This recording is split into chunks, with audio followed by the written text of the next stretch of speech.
Graça e paz, meus amigos, meus irmãos.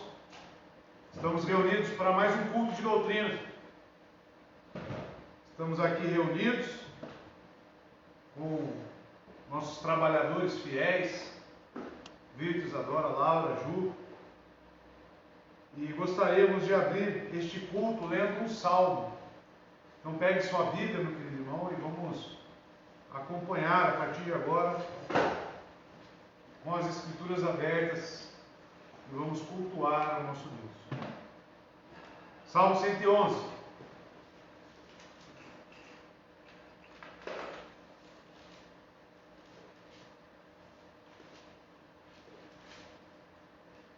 O salmista diz assim: louvai ao Senhor, eu louvarei o Senhor com todo o meu coração, na assembléia dos retos e na congregação.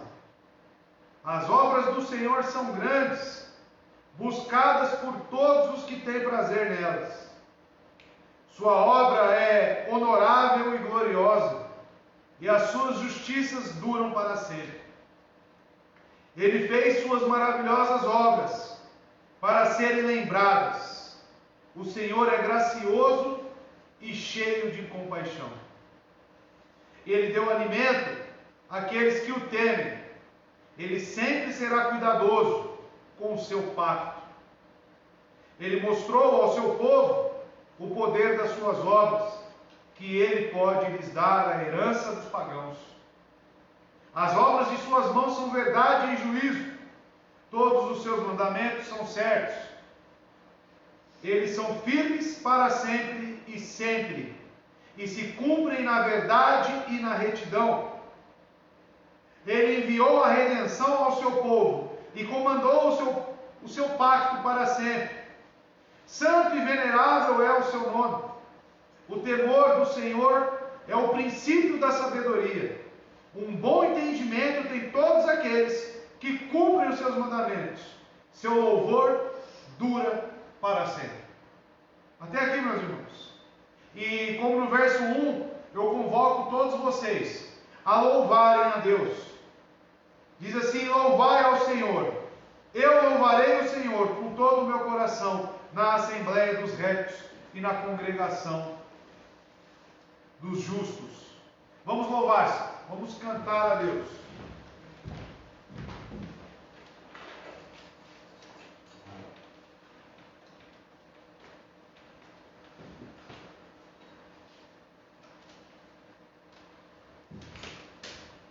Boa noite, irmãos. Estamos mais uma noite aqui para louvar e engrandecer o nome do nosso Senhor. A primeira canção que nós cantaremos, ela fala que reina o Senhor e tremam as nações. Ele está entronizado entre os querubins. Ele é grande em Sião. Louvemos o nosso Deus, porque Ele é digno de toda honra, toda glória e todo louvor. Reina o Senhor, tremam as nações. Ele está entronizado sobre os querubins. Ele é grande em Sião, exaltado sobre os povos, digno de ser adorado, pois seu nome é grande.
querubins.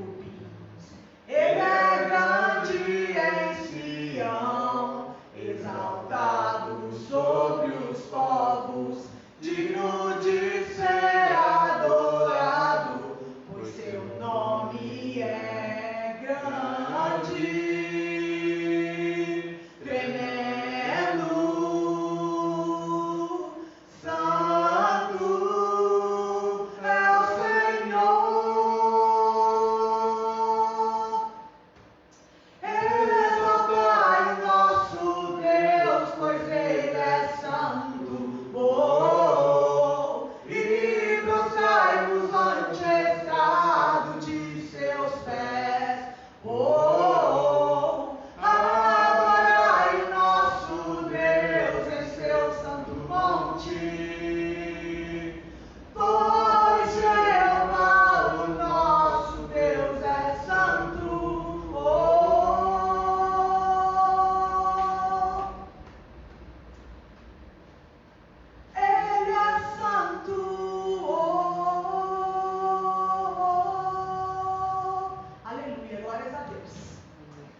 Apenas o verso 8, que diz assim: Dai ao Senhor a glória devida ao seu nome, trazei uma oferta e chegai aos seus atos.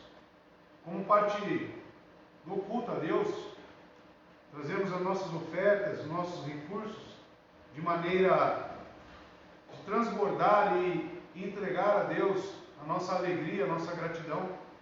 Este momento é dedicado a isto, para cultuar a Deus com os nossos recursos. Se você está longe, não está presente e queira participar deste momento, você pode estar fazendo de maneira digital. Banco do Brasil, agência 6535, dígito 8, conta corrente 11509, dígito 6. Isadora Molina Fiorito é a favorecida, CPF 435-255-218, dígito 63. Vamos falar um pouco sobre este Evangelho segundo Jesus Cristo. Abra sua Bíblia, capítulo 19.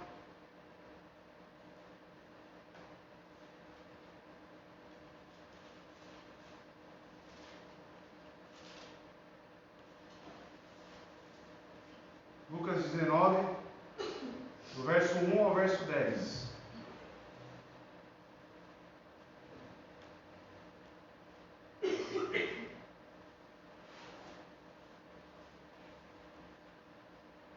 Amém, irmãos? Acharam aí? Lucas 19, do 1 ao 10.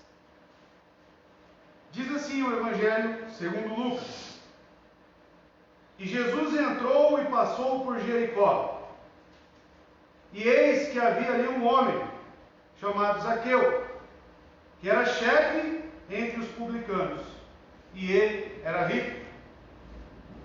E ele procurava ver quem era Jesus, e não podia, por causa da multidão, porque ele era de pequena estatura. Verso 4: E ele, correndo adiante, subiu em uma árvore de sicômoro para vê-lo, porque ele estava por passar naquele caminho. E Jesus, ao chegar naquele lugar, olhando para cima, viu e disse: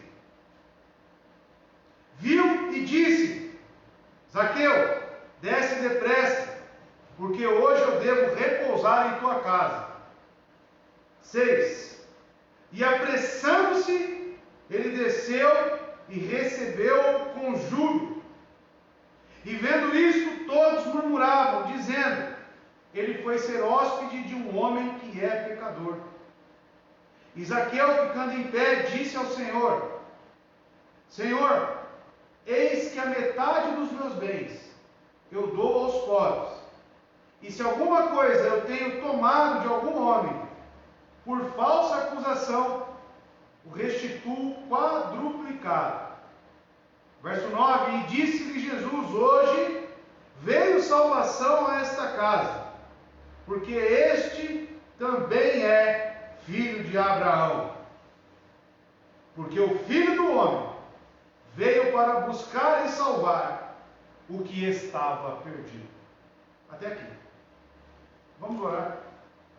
Peço que você tenha atenção agora na palavra de Deus.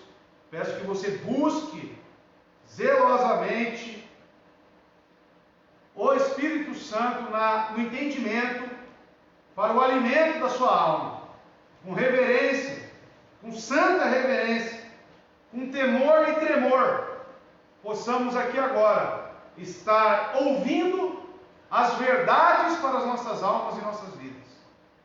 E que seja um momento único e santo, dedicado aonde você esteja. Que você pare com todas as atividades seculares que estejam aí ao seu redor e que neste momento você dedique este tempo a Deus. Eu sei que em casa é complicado você dedicar um tempo e reservar esse momento, mas eu peço um pouco de esforço para o irmão, porque se trata aqui de verdades da palavra do nosso Deus que modifica e santifica o nosso viver. Vamos orar.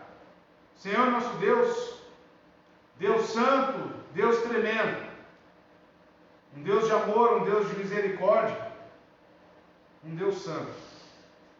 Eu queria te pedir agora neste momento, Pai, que o Senhor esteja agindo em nossas vidas, na vida de cada ouvinte, para que a sua palavra penetre os nossos corações como espada, Senhor.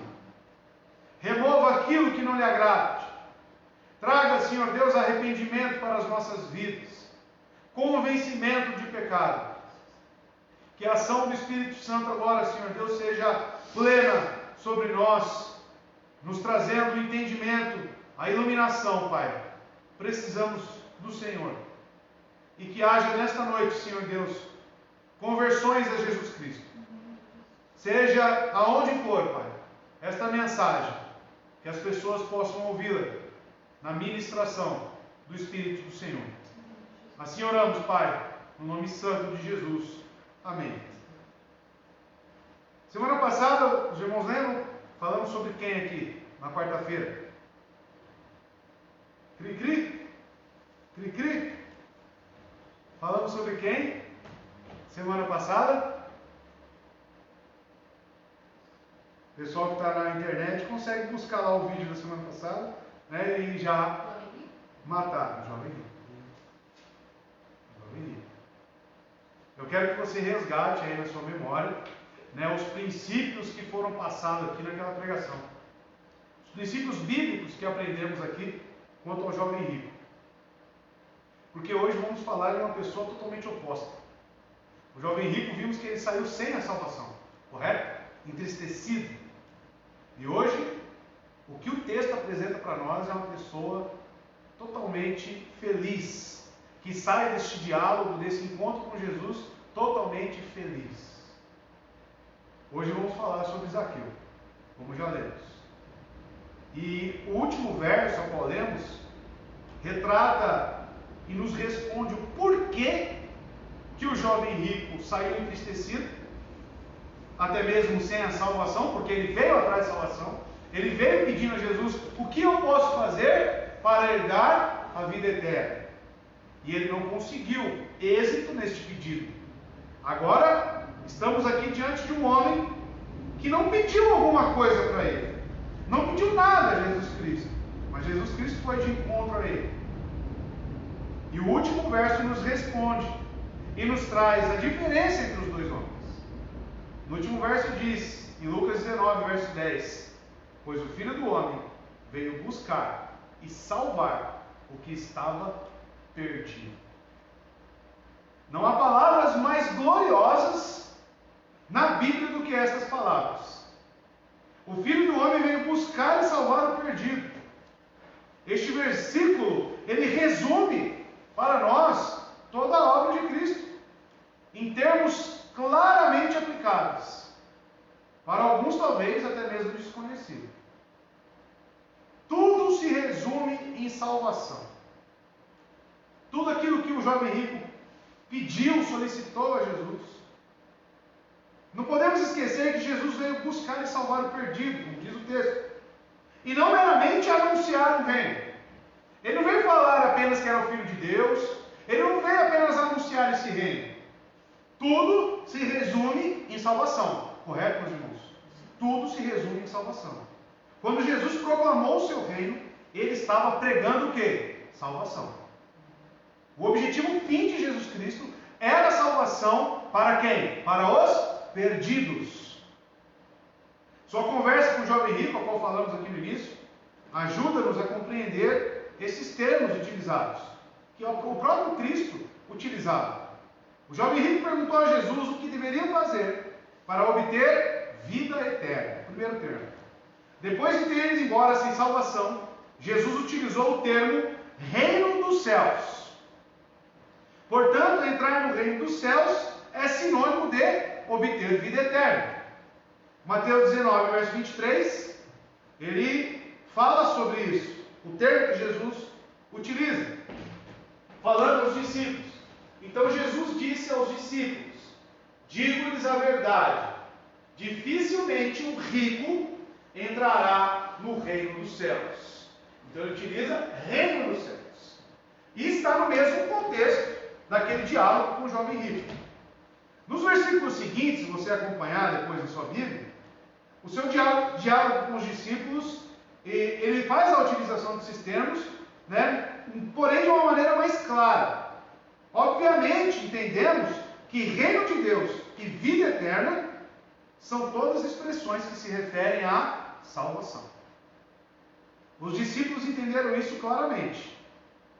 Jesus, já no verso 24, em Mateus 19 ainda, nesse texto do jovem rico, ele fala, no verso 24: eu digo-lhes ainda, é mais fácil passar um camelo pelo fundo de uma agulha do que um rico entrar no reino de Deus. E ele está se referindo a quem? Ele está falando sobre toda a situação e diálogo que ele teve com o jovem rico.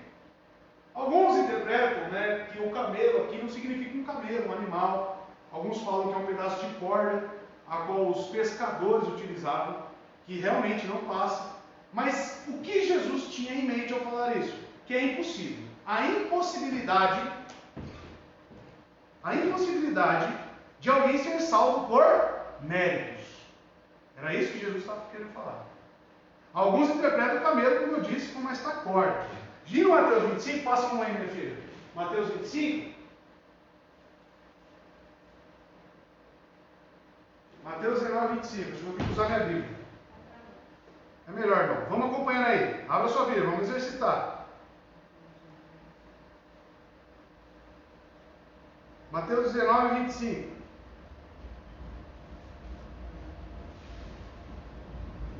Olha só, então, Jesus fala no 24: é mais fácil um camelo passar por um olho de uma agulha do que entrar um rico no reino de Deus. Aí os discípulos, vendo todo esse diálogo com o jovem rico, vendo toda essa situação, eles ficam espantados. Olha o que diz o texto: e ouvindo isto, seus discípulos ficaram extremamente espantados, dizendo: quem então poderá ser salvo? Voltou? Mas posso contar ou não posso contar isso aí? Tá. Então no 25, os discípulos perguntam: quem então poderá ser salvo? Então você vê que todo o diálogo, o jovem rico vem falando de vida eterna. Jesus fala para os discípulos reino de Deus. E depois eles concluem falando de salvação. Então tudo se resume em salvação. É isso que eu queria deixar claro para todos os irmãos que estão aí nos acompanhando. Não importa, meus irmãos, os termos utilizados: receber vida eterna, entrar no reino ou ser salvo. A essência da mensagem de Jesus, de um evangelho segundo Jesus Cristo, era sempre a salvação. Esta é a essência da mensagem de Cristo. Assim ele se referiu em sua tarefa. Lucas 5,32 fala: eu não vim chamar justos, mas pecadores ao arrependimento. Está aqui, ó. Eu não vim chamar justos, mas pecadores ao arrependimento. Essa era a tarefa de Jesus Cristo. 1 Timóteo também, 1-15, Paulo fala sobre a sua experiência também de conversão. Esta afirmação é fiel e digna de toda a aceitação. Cristo Jesus veio ao mundo para salvar os pecadores, dos quais eu sou o pior.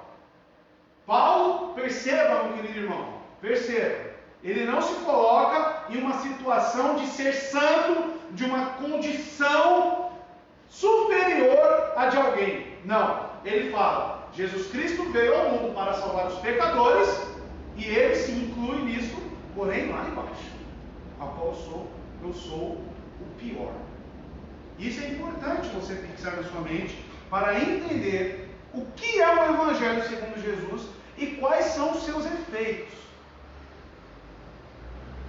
E agora entramos aqui em um ponto importante neste texto. Já vamos trabalhar o texto positivamente, mas temos que entender que quem busca, quem resgata é o próprio Cristo.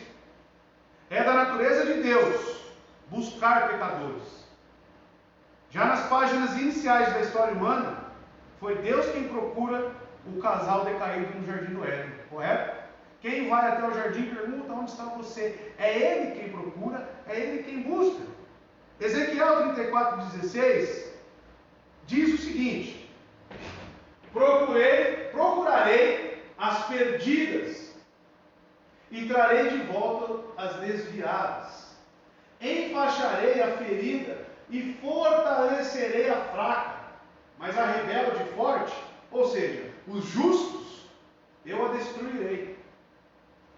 Apacentarei o rebanho com justiça. Você vê que desde o Antigo Testamento, o que está no coração de Deus é ir ao resgate dos perdidos, dos necessitados, dos quebrantados de coração, e não dos arrogantes.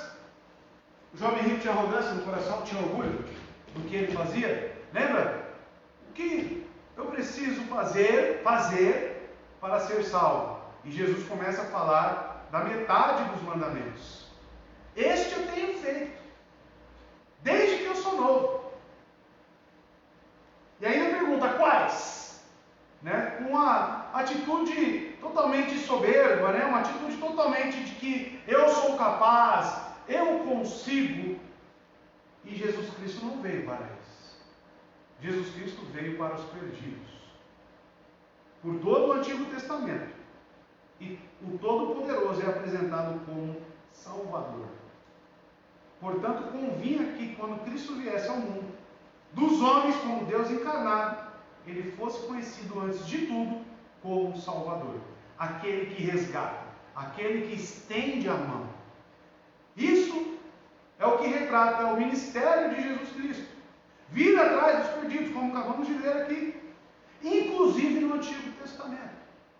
Alguns textos que retratam isso, se você quiser notar, Salmo 106, 21, Isaías 43, 11, Oséias 13, 4, retrata um Salvador. Até mesmo o seu nome, Jesus, foi divinamente escolhido para ser o nome do Salvador.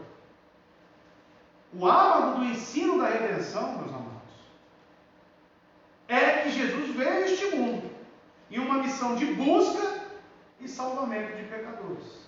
Ele veio buscar, ele veio para encontrar esses perdidos. É essa a verdade que caracteriza o Evangelho como boas novas. Quais são as boas novas? Eu estou perdido, sem direção, porém eu descubro uma novidade, que existe aquele que está me procurando, aquele que é o caminho. Essa é a boa nova. Mateus 1, 21 tem a passagem onde o anjo entrega para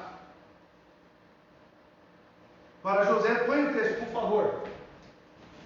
Ele dará à luz a um filho, e você deverá dar o nome de Jesus, porque ele salvará o seu povo dos seus pecados.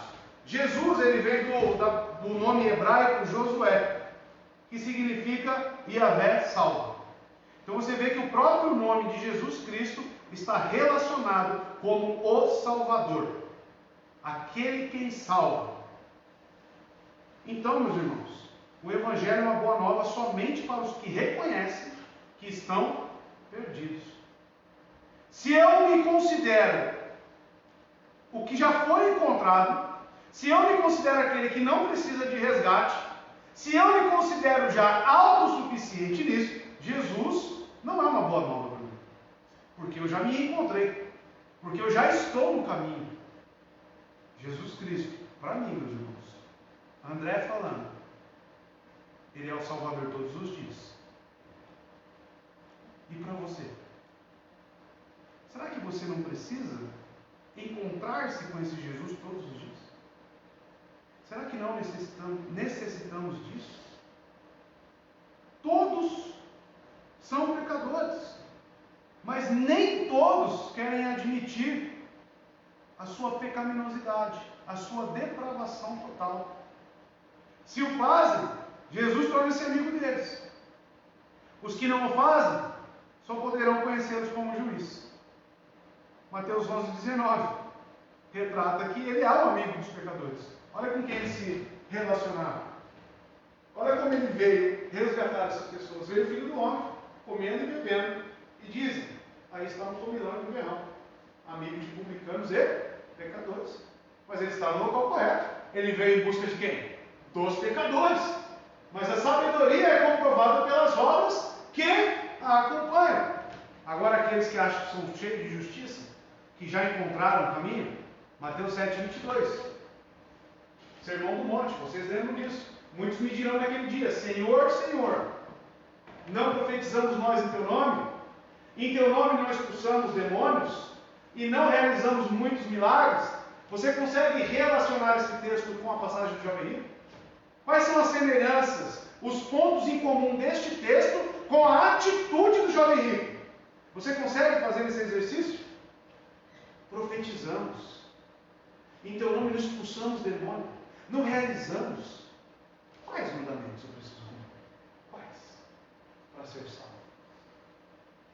Irmão, isso é muito importante para que você entenda que a atitude de uma pessoa realmente humilde de espírito nunca vai ser como a do jovem rico. Nunca vai ser jogar coisas que você fez. A ele diz, apartai-vos de mim, eu não vos conheço. Eu não vos conheço. Ele veio, meus irmãos, para os perdidos. E que isso fique claro para nós. Todo esse início, essa introdução, eu tenho como intenção você linkar os pontos que foram levantados no jovem rico. E você precisa exercitar isso, você precisa anotar. É culto de doutrina, meus irmãos. Você precisa anotar o Evangelho segundo Jesus Cristo. Quais são as características? Quais são os pontos? Quais são as passagens necessárias para que eu entenda o que é o Evangelho segundo Jesus Cristo?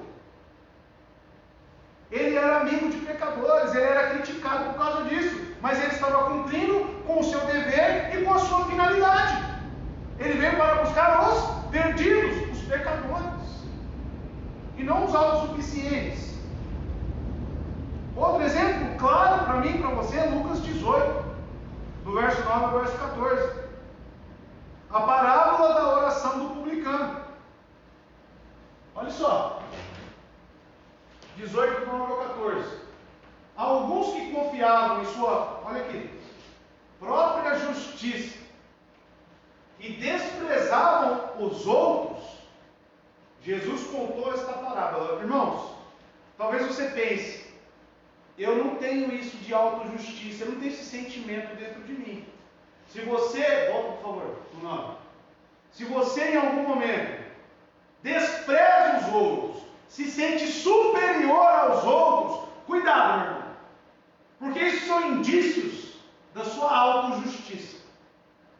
Em algum ponto na sua vida, você está considerando que por seu mérito próprio, você é melhor do que ele. Você tem alguma coisa sua, porque você só pode entrar num campo de comparação com alguém quando você se coloca como proprietário de alguma coisa. Então, como eu tenho isso é meu, eu sou mais sábio, eu sou mais inteligente do que você, e você menospreza ou despreza alguém, isso é autojustiça. Isso é autojustiça.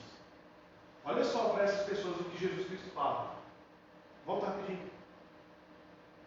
E desprezavam os outros, Jesus contou esta parábola. Alguns que confiavam em sua própria justiça e desprezavam os outros. Olha a atitude dos fariseus. Passa. 2 homens subiram. Ele contou essa parábola. 2 homens subiram ao templo para orar.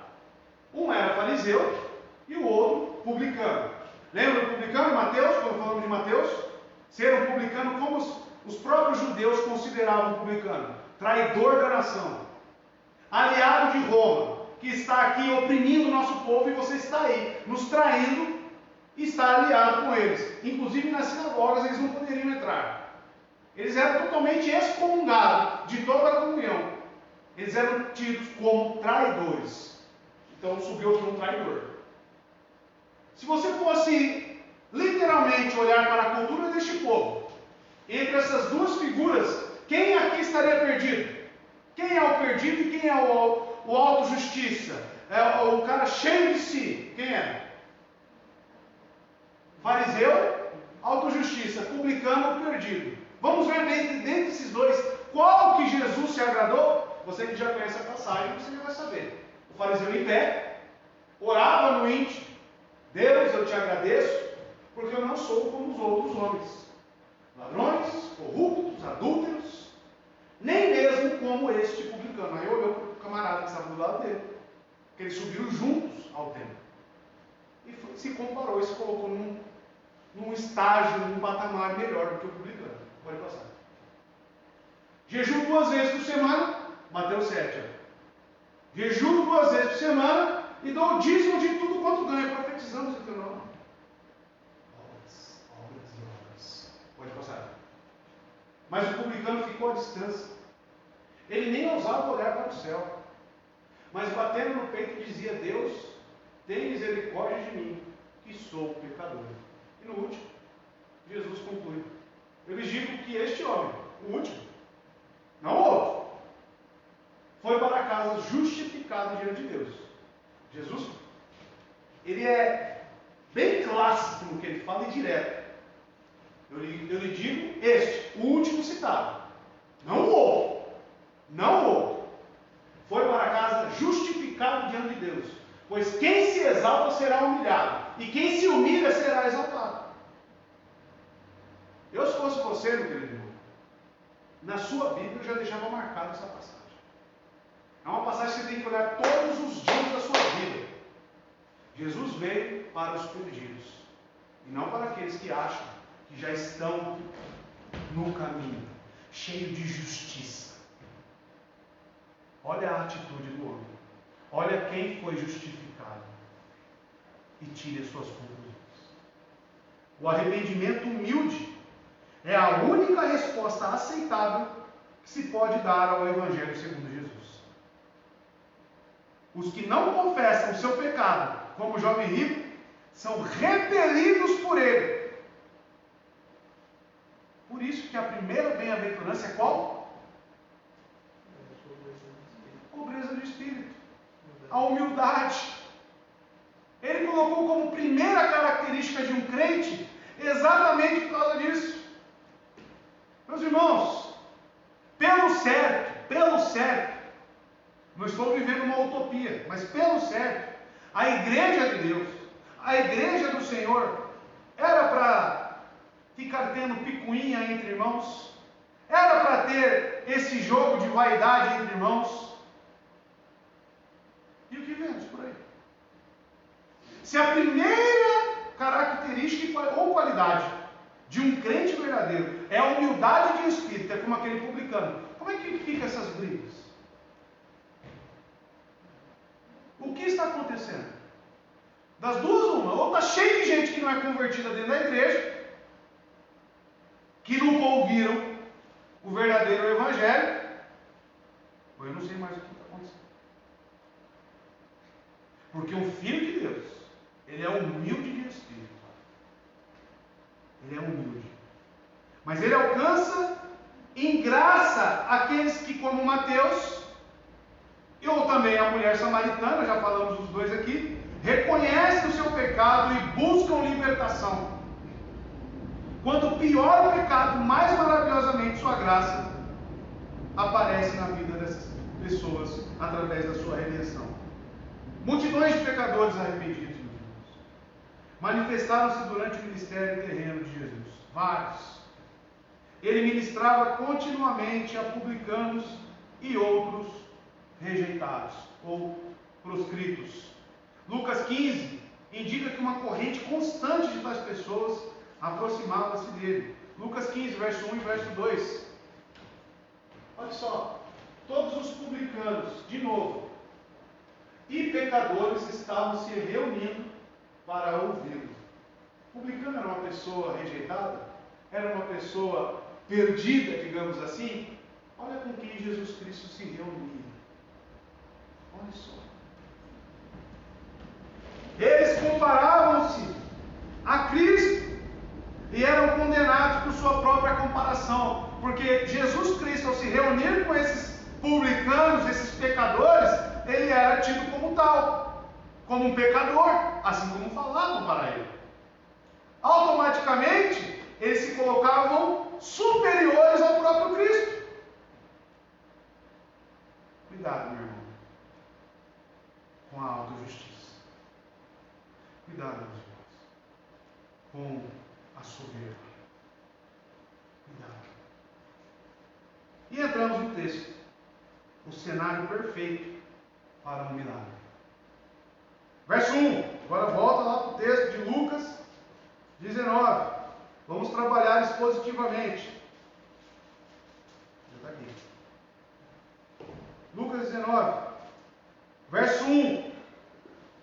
Jesus entrou em Jericó e atravessava a cidade.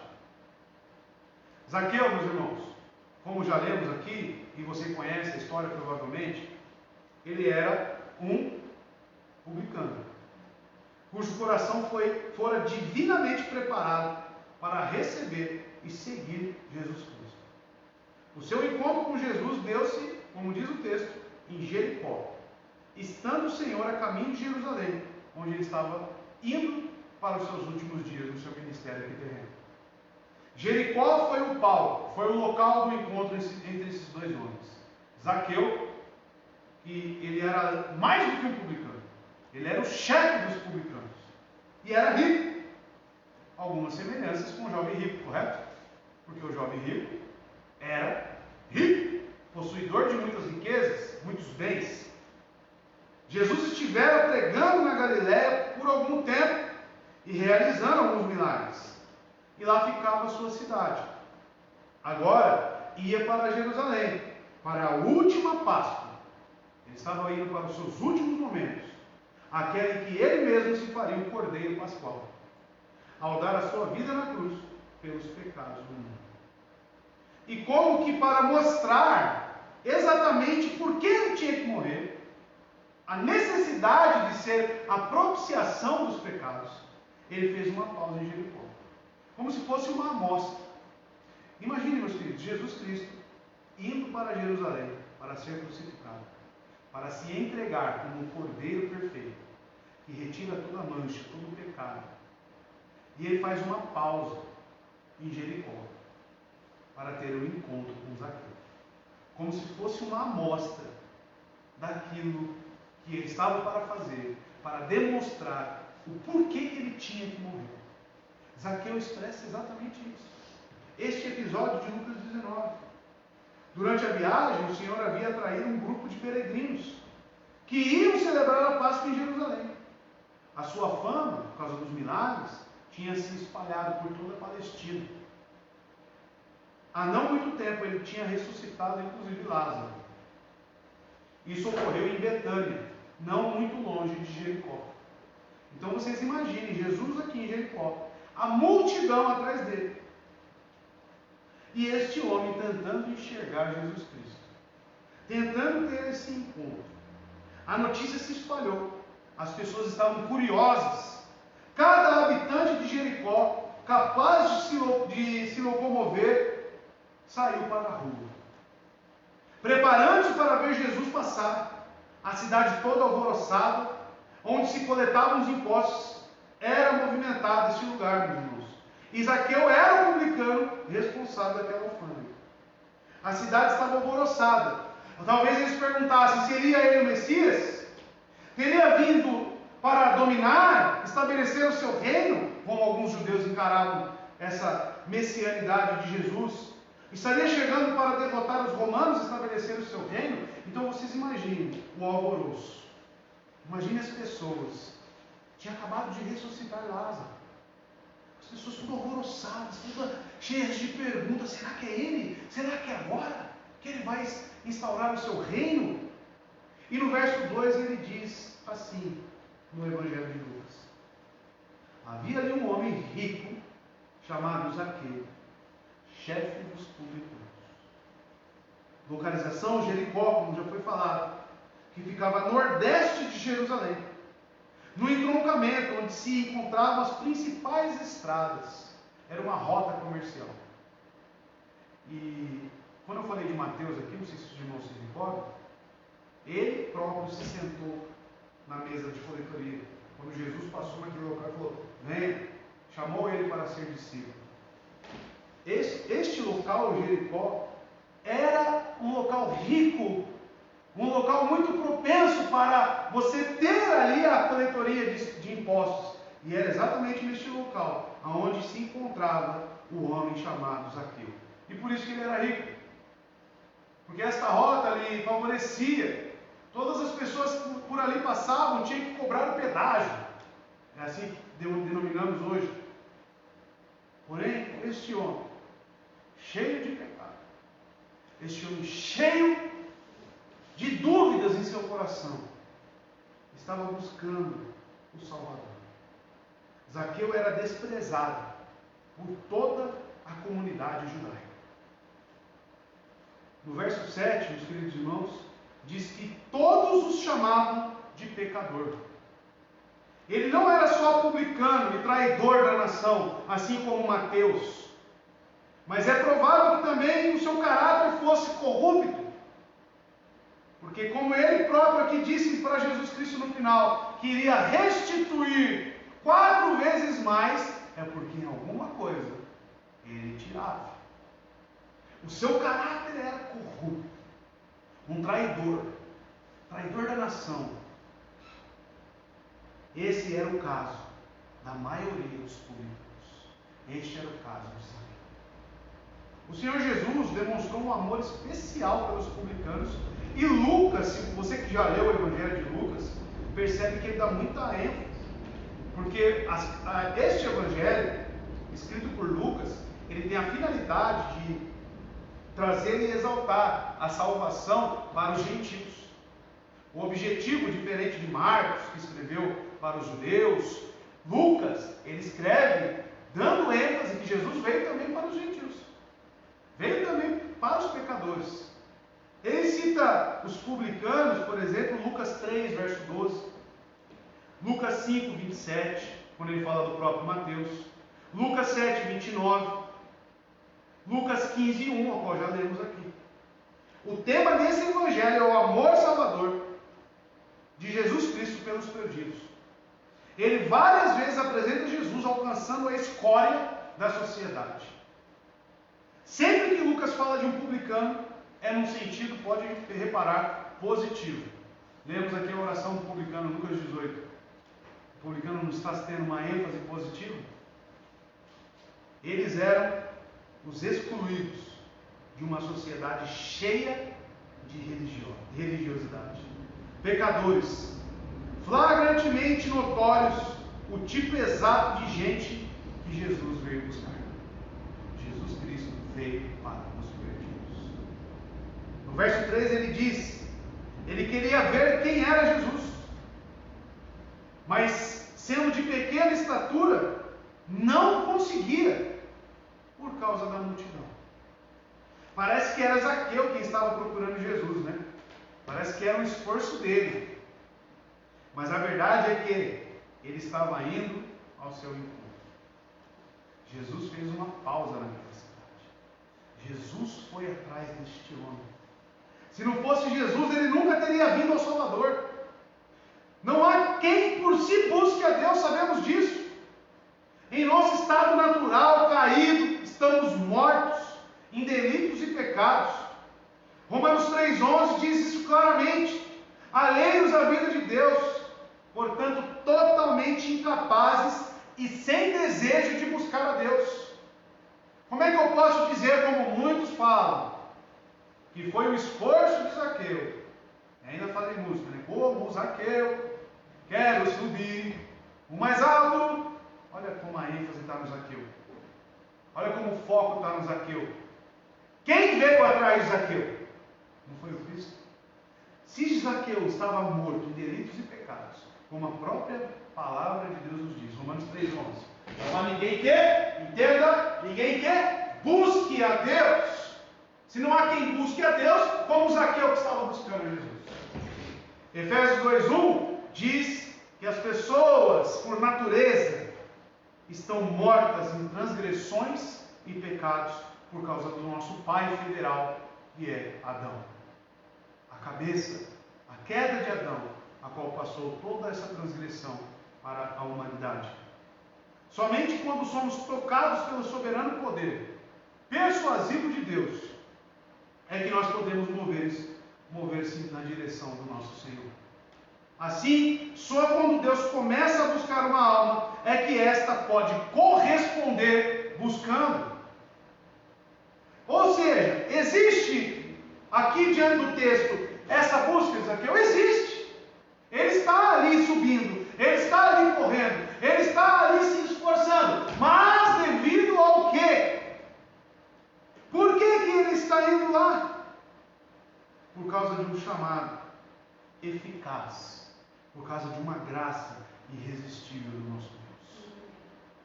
Diversos exemplos de um chamado eficaz nos deparamos nas Escrituras. Homens mortos em delitos e pecados, que ao comando de Cristo vieram à vida. E agora, meus irmãos, eu peço que vocês anotem, eu peço que vocês, em nome de Jesus, entendam como que isso acontece, como que a Bíblia nos fornece informações, nos diz a maneira como Deus age na salvação de um homem. Porque desta forma é como aconteceu com Zaqueu. E vamos aqui, talvez, desconstruir a imagem de Zaqueu que você tinha, como ele indo atrás, como ele buscando. Talvez você entenda agora a razão e o porquê Zaqueu estava. Por que Zaqueu subiu naquela árvore? João 6, verso 37, o próprio Cristo, o próprio Senhor Jesus Cristo diz: todo que o Pai Falando de pessoas, tudo que o Pai me der virá a mim. Então, primeiro ponto: Jesus só recebe quem o Pai dá. Certo? E quem vier a mim, eu jamais rejeitarei. Contém até mesmo promessas da parte do nosso Senhor Jesus Cristo. Sabendo disso, no mesmo capítulo, no verso 44, já fica a lição de casa, irmão. Leia, você que nunca leu João capítulo 6, leia João 6. Ninguém pode vir a mim. Primeiro, volta rapidinho lá. Todo que o Pai me der virá a mim. Agora vai lá. Como é que eu vou? Ninguém pode vir a mim se o Pai que me enviou não o atrair. Então, realmente, é somente Deus que entrega o indivíduo ao encontro de Cristo, que leva ele. Porque é de total dependência de Deus nesta atração. E eu o ressuscitarei no último dia. Mais uma promessa de Cristo. Tá? Sabendo disso, que eu não consigo ir a Cristo a não ser que Deus me atraia a Ele, vamos entender o que o apóstolo Paulo diz em Filipenses 2,13. Olha como as coisas se encaixam, meu querido. Pois é Deus quem efetua em vocês, nas pessoas, tanto o querer quanto o realizar.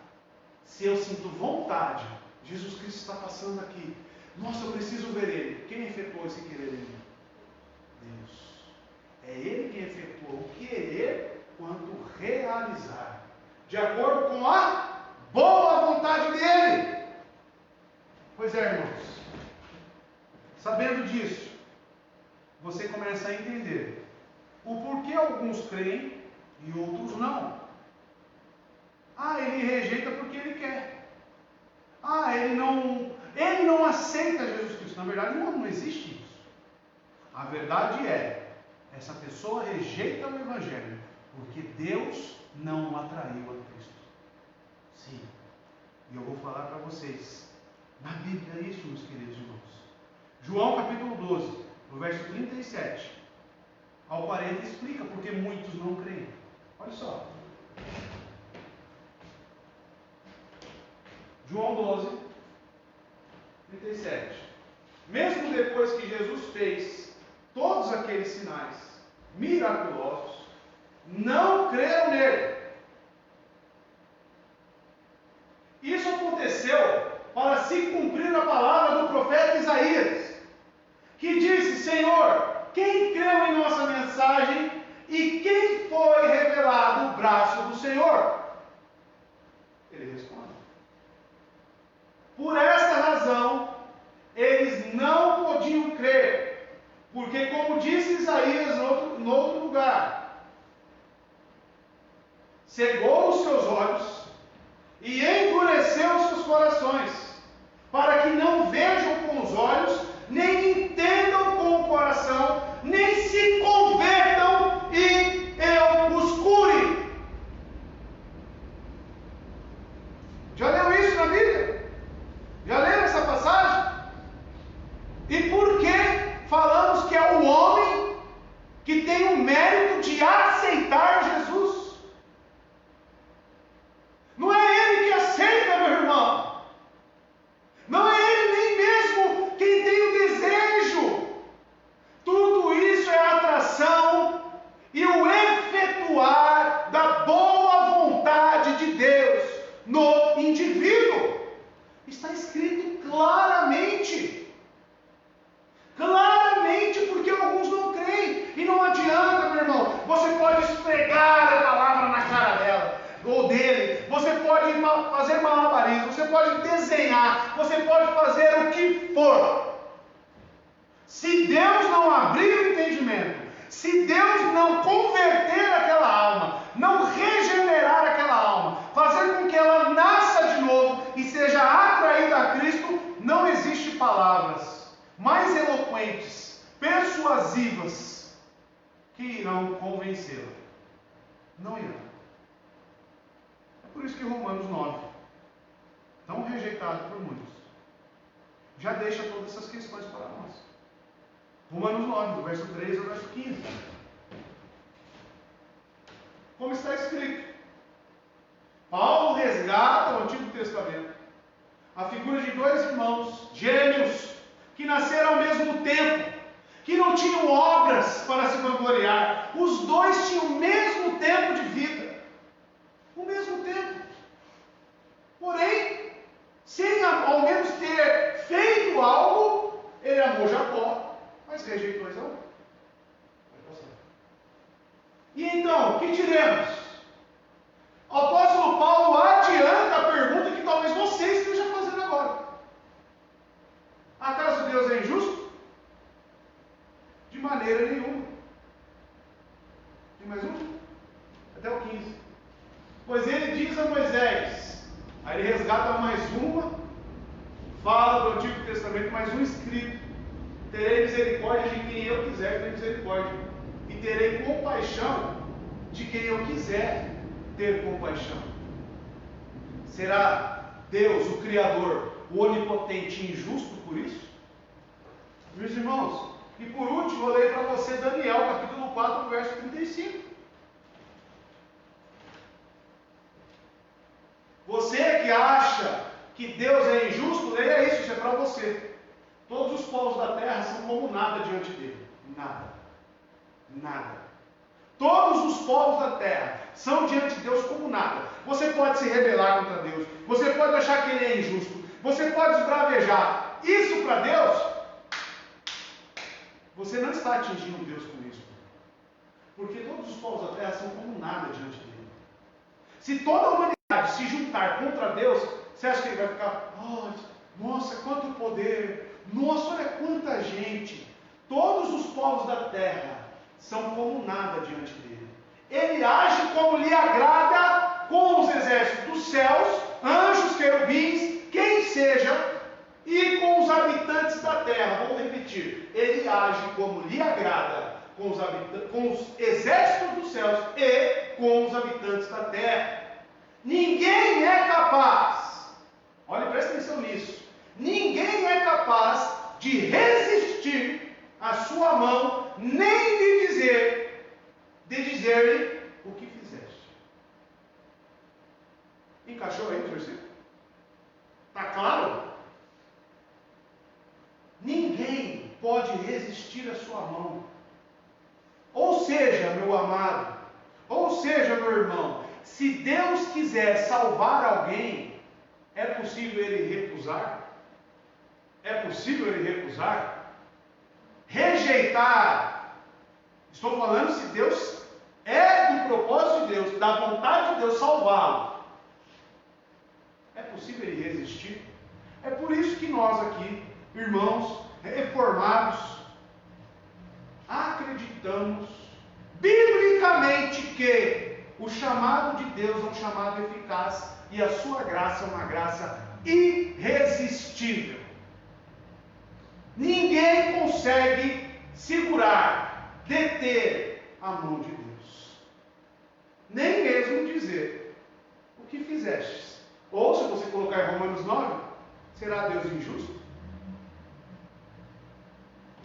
Meu irmão, este é o Evangelho segundo Jesus.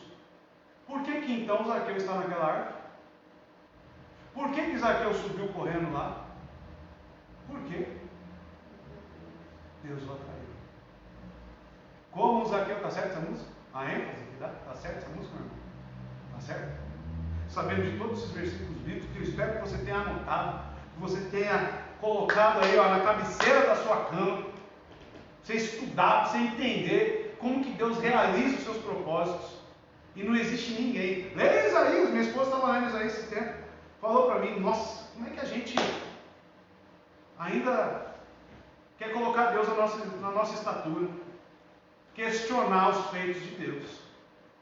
Pois é, irmãos, quando alguém busca Deus, podemos estar certos de que essa busca é uma resposta aos estímulos do próprio Senhor. Não poderíamos amá-lo se Ele não nos houvesse amado primeiro. Lázaro teria ressuscitado sem a presença e a palavra de Cristo? Assim acontece com o arrependimento gerado em nós.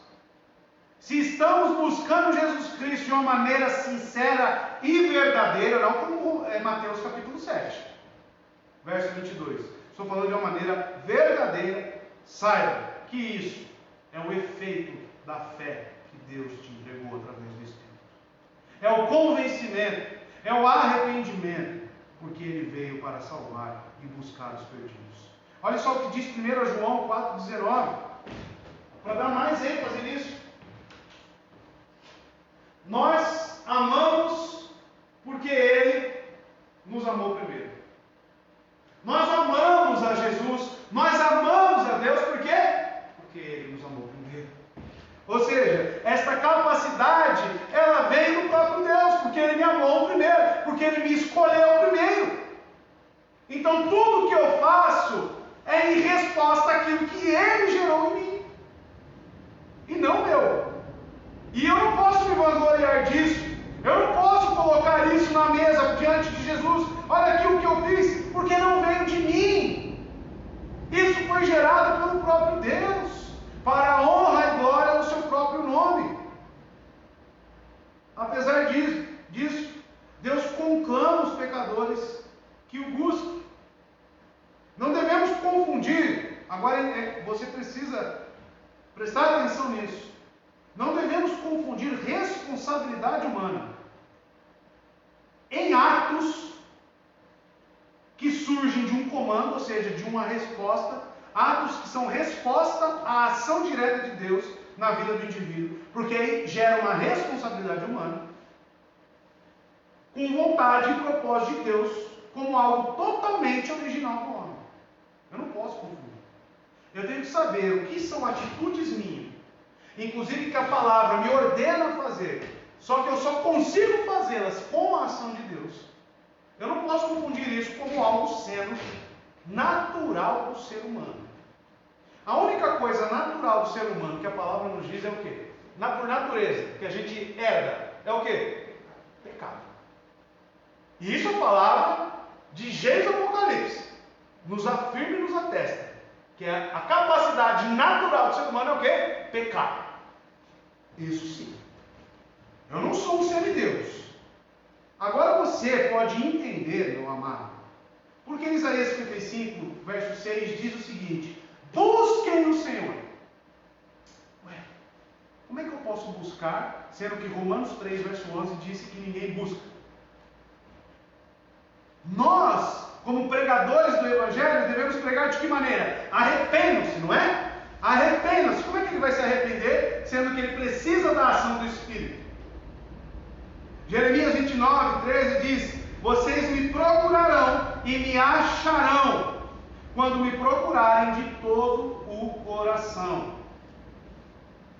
Meus irmãos, uma ordem, a palavra, a pregação da palavra, ela é o gatilho que Deus utiliza na vida do indivíduo para a salvação, porque a fé vem pelo ouvir a palavra de Deus. É claro que quando o profeta diz: busque o Senhor enquanto pode se achá-lo, ele está chamando toda aquela nação para buscar a Deus, mas isso não significa que é uma atitude de natureza do ser humano. A palavra de Deus é clara que buscar a Deus, procurar a Deus, clamar a Ele, todos esses verbos são dependentes da ação direta do Senhor. Exemplo, de novo, Lázaro. Jesus disse o que para Lázaro? Saia daí, levante-se.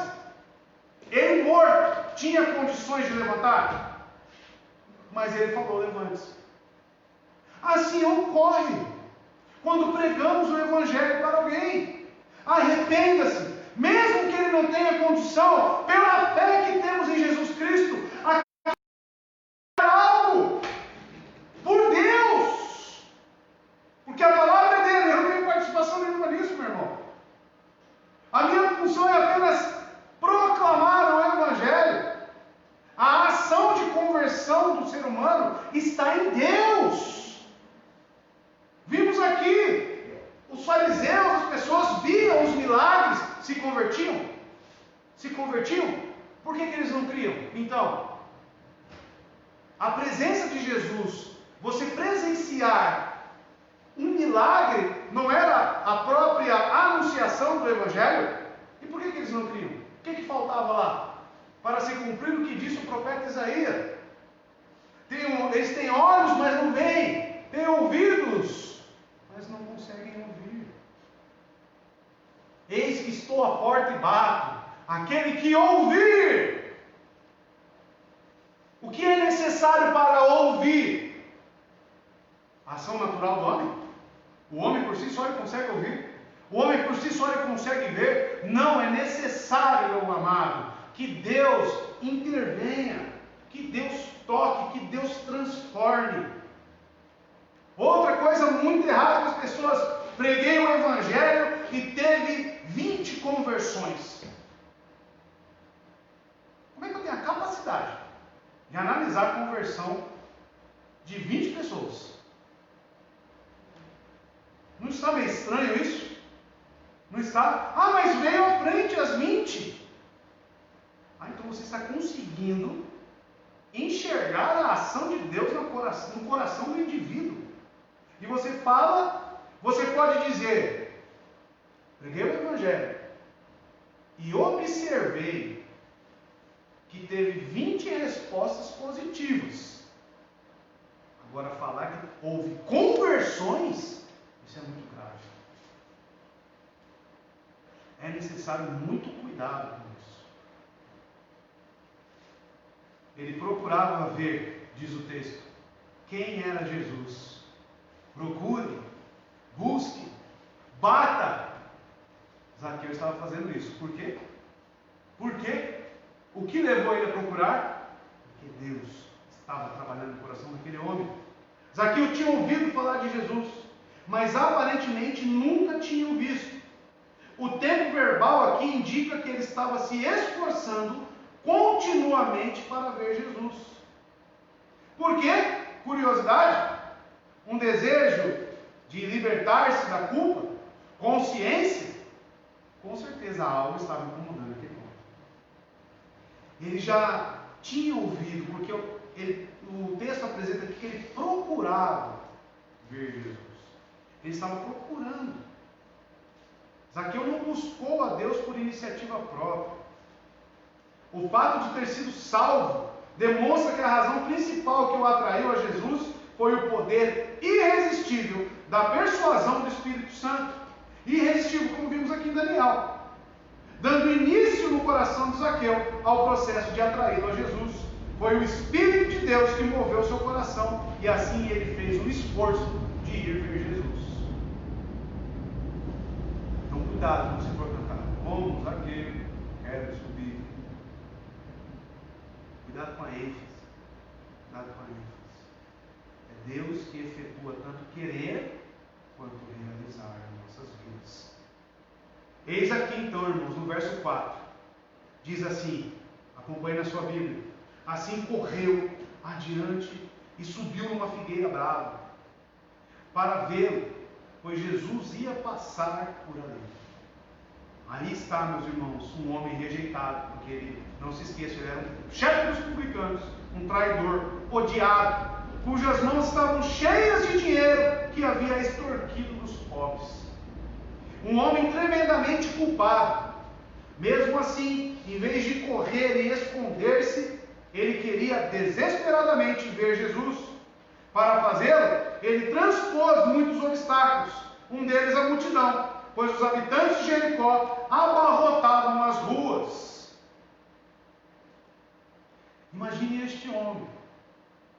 O que levaria este homem, pecador, rejeitado, odiado pelas pessoas, de pequena estatura ali, tentando cavar um buraco para ver Jesus Cristo, subir naquela árvore. Acrescente tudo isso, essa dificuldade, a sua baixa estatura. É provável que, sensatamente, evitasse aglomerações Zaqueu. Não podemos esquecer que ele era um homem odiado, correto? O local público, cheio de pessoas, era um local conveniente para Zaqueu estar? Não era, meus irmãos. Um homem de pouca estatura teria problemas numa multidão. Mas um baixinho que era chefe dos cobradores de impostos, acaba-se a tomar uma cotovelada intencional no queixo, ou um golpezão no dedão do pé, ou até uma facada nas costas. Olha o risco que esse homem está enfrentando para ver Jesus Cristo. Será que é irresistível esse toque, esse atrair de Deus? Será que é algo forte no coração do ser humano? Será que é algo realmente eficaz na vida do ser humano?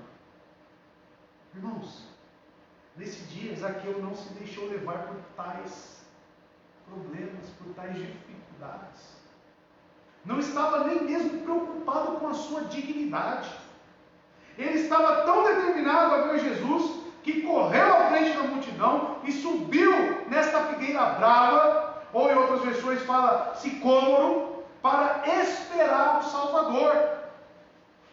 E esta árvore aqui registrada é uma árvore muito alta, mas é grossa e tem muitos galhos, era de tronco grosso. Sua estatura não favorecia ele subir a árvore, subir pelo tronco. Assentar-se num galho era uma tarefa muito difícil. E foi isso que ele fez.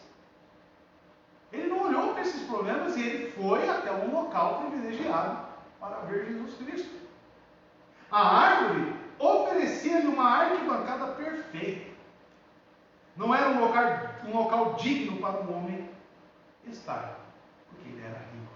Imagina a situação para ele. Mas Zaqueu só queria ver Jesus.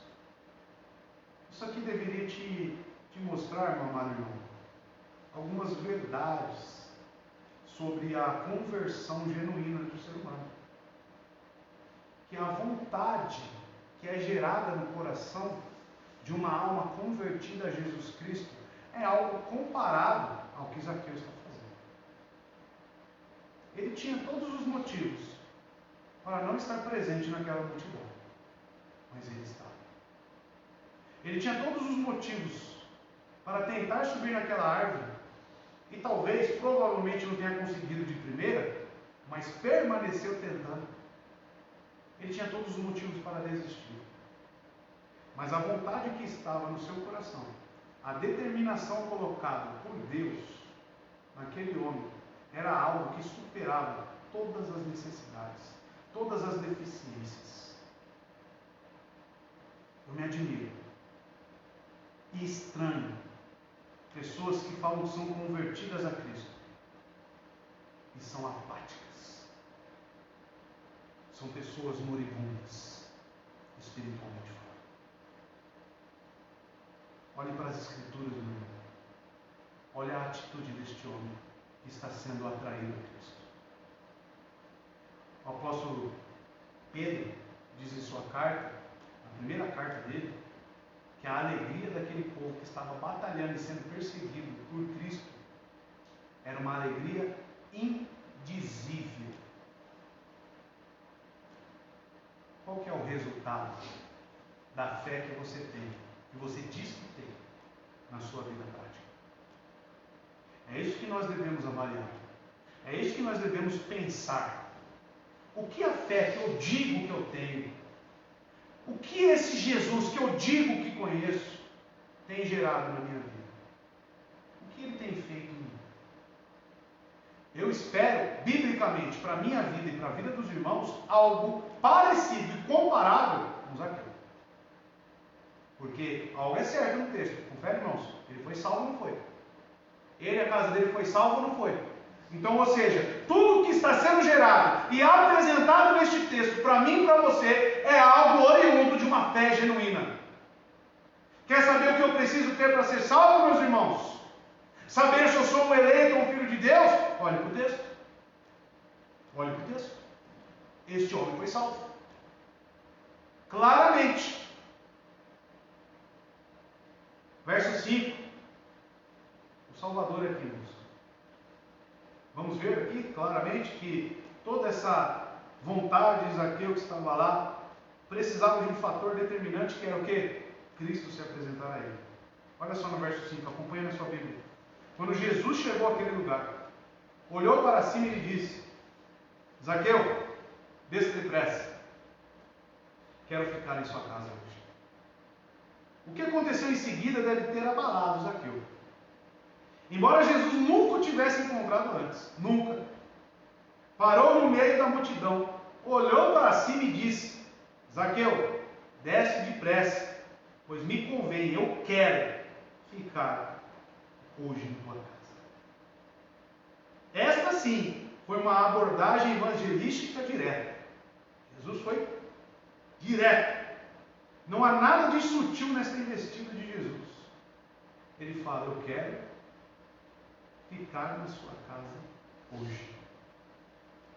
Não sabemos como Jesus sabia o nome de Zaqueu. Algo interessante. Talvez as pessoas da multidão tivessem apontado para ele. Talvez soubesse por sua onisciência. O certo é, todavia, que ele tinha um encontro divinamente marcado com aquele homem. A atração de Deus no coração de Zaqueu não poderia ser algo em vão, porque Deus não age dessa maneira. Toda boa vontade de Deus, ela é executada com 100% de êxito. 100% de êxito. Um outro detalhe, que Jesus o chama pelo nome, provavelmente sem conhecê-lo, né, e sem saber. Mas Mateus 7, um contraponto, né, um antitipo desta passagem, diz que Jesus falou que não conhecia aquelas pessoas, correto? Apartai-vos de mim, não vos conheço. Uma coisa é certa: as ovelhas do Senhor, Ele conhece. Ele conhece. E por isso que Zaqueu, um homem salvo, um homem com uma fé genuína, um perdido que foi encontrado, Jesus chega ali diante dele e fala: Zaqueu, desça daí, me convém pernoitar ou ficar na sua casa hoje.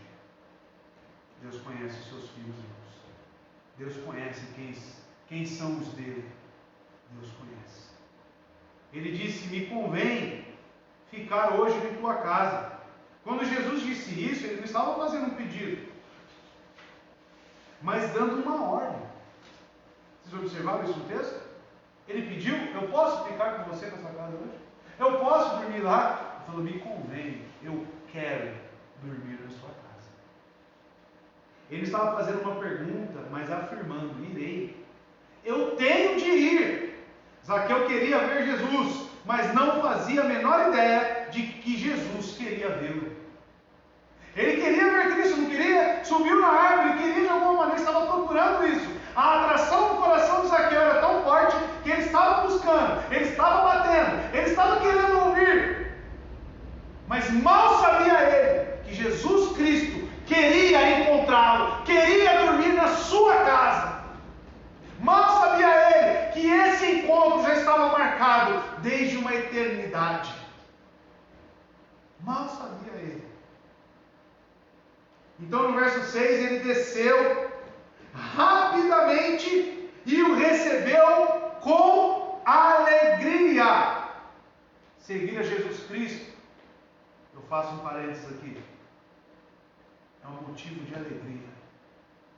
Estar na casa de Deus, estar agora ouvindo a palavra de Deus, não é motivo para você estar querendo dormir, não é motivo para você estar desanimado. A palavra de Deus é motivo de alegria. Alegria. E ele desceu rapidamente e o recebeu com alegria. O coração de Zaqueu fora preparado de acordo com o cronograma divino. Tudo ocorreu com uma boa e perfeita vontade de Deus. Poderíamos pensar que um pecador tão desprezível se sentiria aborrecido ao ouvir o Filho de Deus, perfeito e sem pecado, dizer: irei em tua casa. Mas ele alegrou-se. Ele poderia falar: não sou digno, não quero. Poderia, mas não, o coração dele já estava de tal forma que ele cumpriu todo o cronograma divino. Seu coração estava preparado. Verso 7, começa a reação das pessoas. Todo o povo viu isso e começou a se queixar. Ele se hospedou na casa de um pecador. Todos os que viram isso murmuravam, dizendo que Jesus estava lá sendo amigo, sentado, comilão, beberrão, amigo dos publicanos e pecadores. Para Jesus isso não era novidade. A reação da multidão era previsível. Tanto a elite religiosa quanto o povo comum desprezavam Zaqueu. Eles criam, como já vimos, que entrar na casa de um proscrito, de um rejeitado, significava tornar-se impuro como ele. Por isso que eles afrontavam Jesus. Aquela frase, né? Me diga com quem tu andas, e eu te direi quem és. É exatamente isso que o povo judeu aplicava em Jesus Cristo. E com Zaqueu não foi diferente. Comer com alguém como Zaqueu era a pior contaminação possível. Eles não davam valor algum à alma de Zaqueu. Zaqueu, se morresse hoje, amanhã era um dia. E era motivo de alegria. Talvez. Zaqueu era desprezível perante aquelas pessoas. Ninguém se importava com Zaqueu. Ele era a expressão exata do que é ser perdido. Pecador, menosprezado, escorraçado, expulso, perdido. Este era Zaqueu. E Jesus estava o quê? Comendo, dormindo na casa deste homem. Não podiam compreender. O orgulho das pessoas estava cegando elas. Não podiam ver que Jesus viera buscar e salvar esses pecadores. Condenaram por isso. E ao fazê-lo, ao estar condenando Jesus, eles estavam condenando a si mesmos por causa da sua autojustiça. Não sabemos o que aconteceu na casa de Zaqueu. A Bíblia não relata. Não sabemos o que ele serviu no jantar, nem quanto tempo ficou em sua casa Jesus Cristo. Nem sobre a conversa que eles tiveram. Também não sabemos o que Jesus falou a Zaqueu para levá-lo à salvação. Mas uma coisa é certa: este homem foi salvo. Como já vimos em outras histórias de Jesus evangelizando, a metodologia, o método que ele utiliza não é o fator mais importante. O importante é a conversão e o milagre divino. E não há fórmulas que a possam produzir ou explicar. Não há plano de salvação em 4 passos, nem qualquer oração pré-fabricada que possa garantir a salvação de uma alma. Mas este encontro levou este homem à salvação. Qual foi o fruto? Ele foi salvo. Jesus foi ao encontro dele. Agora vamos entender o que isso causa no ser humano. O que isso causa no indivíduo. O fruto da salvação. Verso 8. Mas Zaqueu levantou-se e disse ao Senhor: olha, Senhor, estou dando a metade dos meus bens aos pobres. E se de alguém extorquir alguma coisa, devolverei 4 vezes mais. Qual a diferença de Zaqueu para o jovem rico? Qual é a diferença? Estão entendendo, queridos irmãos? Quem são os perdidos que Jesus veio buscar? Estão entendendo? Não sabemos, como eu disse, o teor da conversa, mas podemos pressupor que Jesus confrontou o pecado dele, porque uma coisa que Jesus fazia era confrontar os pecadores. Zaqueu já sabia que era um grande pecador. Certamente Jesus revelou a Zaqueu quem ele realmente era: o Deus encarnado. Eu sou o Messias. O que quer que Jesus tenha dito, o fato é que ele encontrou em Zaqueu um coração aberto, um coração humilde, um coração quebrantado, um coração disposto. Isso é fato. Observe que Zaqueu chamou Jesus do quê? Senhor. Esse título pode significar apenas Senhor ou Mestre. Porém, é certo que ele significa mais do que isso. No versículo 9, se você consultar na sua Bíblia, Jesus disse que Zaqueu fora salvo. Assim sendo, Zaqueu deve ter reconhecido Jesus como Senhor, no sentido da sua deidade, confessando como seu Senhor pessoal. Quem assentava ao trono da vida de Zaqueu neste momento? Quem estava dirigindo as suas vontades? Quem estava dirigindo a vida de Zaqueu agora? Quem era? Eis um homem radicalmente transformado. E ele só poderia dizer Senhor, guiado pelo Espírito Santo, porque o apóstolo Paulo diz em 1 Coríntios, capítulo 12, verso 3, que, olha só, por isso eu lhes afirmo que ninguém que fala pelo Espírito de Deus diz, Jesus seja amaldiçoado, e ninguém pode dizer, Jesus é Senhor, exatamente o que Zaqueu falou, a não ser pelo Espírito Santo. Meus irmãos, esta obra na vida deste homem, genuinamente, era uma obra do Espírito Santo de Deus. Eis aqui um homem pecador, perdido, sendo transformado. A decisão de dar a metade do que possui aos pobres constitui-se numa tremenda reviravolta e numa clara evidência de que o seu coração fora transformado.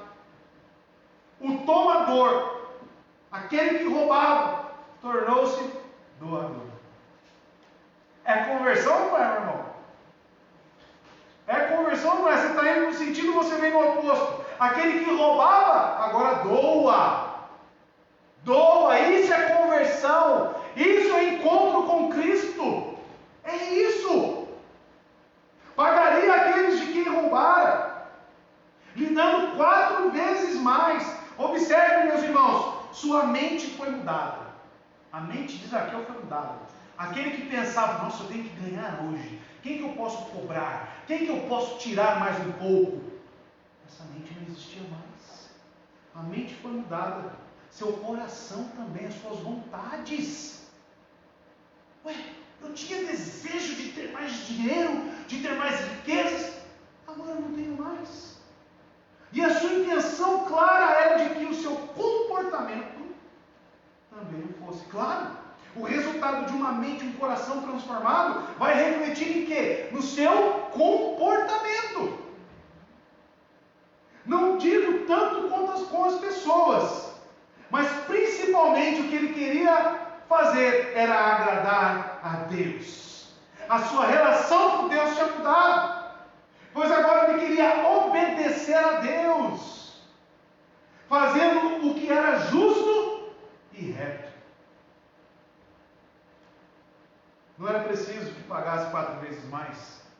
Ele foi além, porque a lei de Deus diz em Números, capítulo 5, verso 7, aqueles que defraudam os seus irmãos, olha só o que diz a lei: confessará o pecado, primeira coisa, que cometeu, fará restituição total, vai restituir, e acrescentará 1/5 apenas, 1/5 do valor, a esse valor, e entregará tudo isso a quem ele prejudicou. Ele estava fazendo mais, ele estava entregando 4 vezes mais. Ele estava doando, ele estava com o coração totalmente transformado. Ele não disse, meus irmãos, isso é muito importante que você entenda, em nome de Jesus. Ele não ficou falando, a salvação é linda, ai, não sei o que, olha que lindo meu Jesus, olha que bonitinho que ele é, olha só, olha aqui ele, vamos cantar uma musiquinha. Ele não falou isso. Qual foi o resultado da ação de Deus na vida deste homem? Mente transformada, coração transformado e comportamento transformado. Não é ficar rasgando seda, não é pronunciar meia dúzia de palavras, é comportamento. Por isso que Romanos 8, verso 16, e creio agora que você pode entender isso, se o Espírito Santo lhe permitir, meu irmão, lhe quiser esta obra.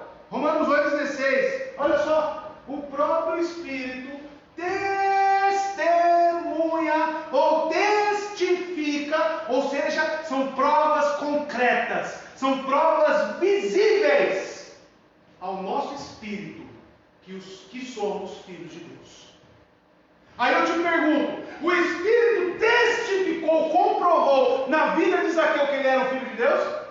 É isso. Isso aqui não significa você receber uma vozinha meia-noite, ou um sonhozinho, que você vem, olha, você é meu filhinho. Não, é testemunhar, é testificar. São provas concretas de que você é filho de Deus. E não é palavra. É isso, meus irmãos. Zaqueu era um crente genuíno. Zaqueu era um crente verdadeiro. E ele está no céu. Ele foi salvo. Ele está lá naquele lugar que você tanto quer. Mas a primeira pergunta que você tem que se fazer é: a minha atitude é parecida, é comparável? A ação de Cristo na minha vida, qual eu digo que sigo, é comparável com a de Zaqueu? A primeira pergunta que você tem que se fazer. Verso 9. Jesus lhe disse: hoje houve salvação nesta casa. Jesus comprovou.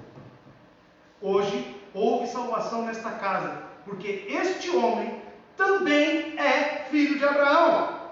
Zaqueu era filho de Abraão não porque fosse judeu, não é isso que Jesus está falando, mas porque ele creu. Então, o que faz de alguém um verdadeiro judeu? O que faz de alguém um crente verdadeiro, um filho de Abraão? É o que diz Romanos 2, versos 28 e 29. Primeiro ponto: não somos judeus, não é judeu quem o é apenas exteriormente. Nem é circuncisão a que é meramente exterior e física. Não, judeu, olha aqui, é quem o é interiormente. E circuncisão é operada no coração, pelo Espírito, e não pela lei escrita. Para estes, o louvor não provém dos homens, mas de Deus. Você não é crente porque você batizou. Você não é crente porque você fica falando que crê em Jesus. Você não é crente por causa disso. É uma operação de transformação no seu interior, no seu coração, na sua mente, que posteriormente vai refletir no seu comportamento. É isso que é salvação. Gálatas 3:7. Estejam certos, portanto, de que os que são da fé, estes é que são filhos de Abraão. E também, Romanos, voltando, 4, versículo 11. Assim ele recebeu a circuncisão como sinal, como selo da justiça, que ele tinha pela fé, quando ainda não fora circuncidado. Está falando de Abraão. Portanto, ele é o pai de todos os que creem, sem terem sido circuncidados, a fim de que a justiça fosse creditada também a eles. Ele recebeu, Abraão, a fé, ele recebeu a transformação antes mesmo dele ter a circuncisão física. Então o que vem primeiro? A transformação do indivíduo, frutos de arrependimento. O que era que João Batista pedia das pessoas? Frutos de arrependimento. A salvação não veio para Zaqueu pelo que ele fez, porque ele subiu na árvore, porque ele correu, porque ele achou um espaço, mas porque ele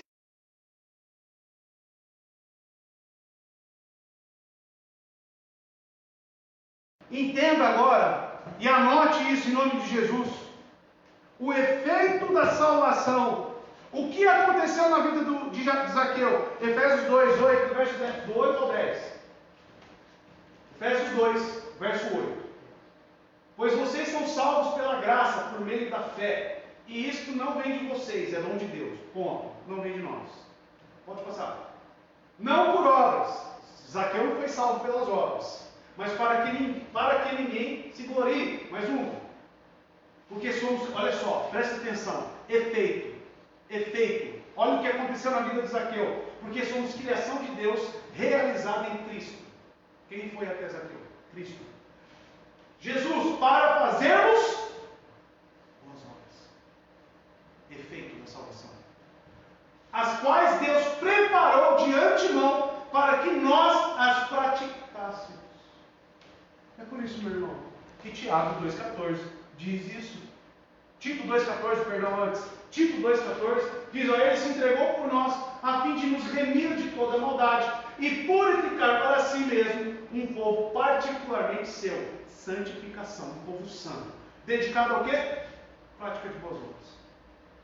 Você está entendendo por que ele estava restituindo 4 vezes mais, sem ao menos precisar fazer isso? Você está entendendo por que ele estava disposto a fazer essas coisas? Ele não foi salvo porque ele subiu na árvore, nem porque estava restituindo os outros. Ele estava ali, meu irmão, primeiramente porque Deus o atraiu. E depois ele estava realizando todas aquelas coisas, boas obras. Por quê? Porque foi o efeito do sangue de Cristo, da remissão dos pecados. É isso que a palavra nos diz. É por isso que Tiago fala, no capítulo 2, verso 17. Assim também a fé, por si só, se não for acompanhada de obras, está morta. Sabe o que o Tiago está falando? Qual é o efeito desta fé que você pronuncia? O que este Cristo, ao qual você fala que serve, tem feito, tem gerado no seu interior, no seu âmago, lá dentro, no seu coração, na sua alma? Qual é? Qual é o efeito? Este é o propósito da salvação: transformar totalmente o indivíduo. A verdadeira fé salvadora transforma o comportamento da pessoa, transforma o seu modo de pensar e lhe dá um novo coração. A resposta de Zaqueu ao chamado de Jesus confirma essa verdade da conversão. 2 Coríntios 5,17 é o que aconteceu com Zaqueu. Portanto, se alguém está em Cristo, e Zaqueu estava, é nova criação. Não é nova criação ou não é? É ou não é? As coisas antigas já passaram, eis que surgiram coisas novas. Conversão sem, então, obediência, conversão sem senhorio, é uma farsa. Concorda comigo? Concorda com o que a Bíblia diz? Para ele seria difícil compreender pessoas, se Zaqueu estivesse hoje, por exemplo, neste meio gospel, seria difícil para ele entender. Pessoas que se dizem nascidas de novo, mas cujas vidas são um atentado a tudo que Jesus sempre defendeu. Seria um atentado. João Batista censurou as multidões que foram até ele. Ele disse: deem, produzam frutos de arrependimento. Que cena formidável, um profeta de Deus repreendendo os que haviam sido atraídos para o seu ministério, chamando-os de raça de víboras. Ele estava, na verdade, tentando afastá-los, porque eles não criam em Jesus. Quem deve se batizar, irmãos? Quem deve ser candidato ao batismo na igreja? Você já sabe. Pessoas como Zaqueu. Pessoas transformadas. Quem participa da ceia do Senhor? Pessoas que têm alegria em estar na comunhão, buscando a Jesus Cristo. São essas. São essas. Será bom que imitemos o exemplo de João Batista, ainda mais em dias atuais. A cristandade contemporânea muito frequentemente aceita um arrependimento superficial, infrutífero. A conversão de Zaqueu contesta qualquer atitude superficial. Contesta. Zaqueu é a prova explícita para nós, clara, do que é uma conversão. É o nosso parâmetro, porque está na palavra de Deus.